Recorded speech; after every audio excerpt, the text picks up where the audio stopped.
Right then, my new Cupra Terramar V2, the infotainment system. We're not going to go through all of it because, well, nobody wants to sit and listen to me drone on for every single menu item.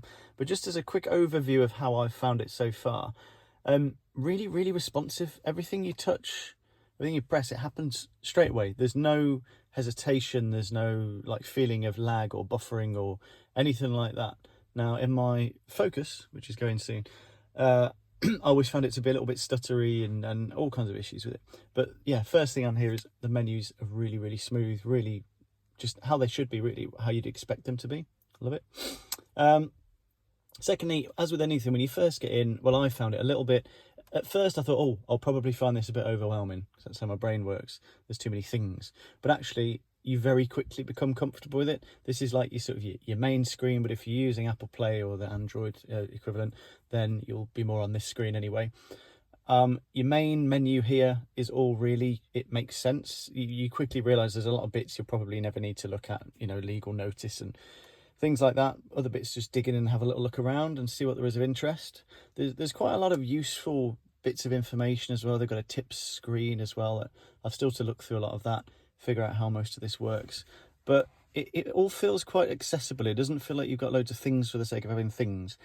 So yeah, again, everything's where you'd want it to be. But then when you come into here, when you press on the car image, you've got the main, probably what you'd call the brains of it, I guess.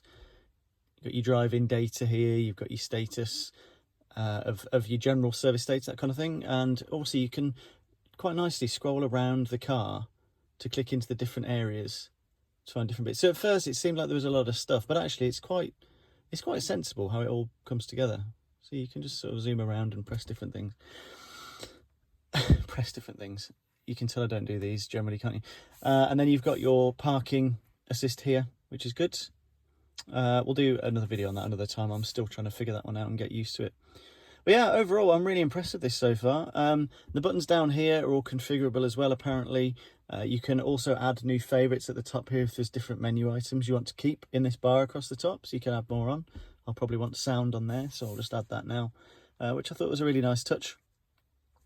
And then lastly, I've heard people complaining about the sliders at the bottom here, having to do sliders here and whatnot. I do the volume on the steering wheel anyway, and I've adjusted the fans a few times, the heat, sorry, on here, temperature, and it really works well.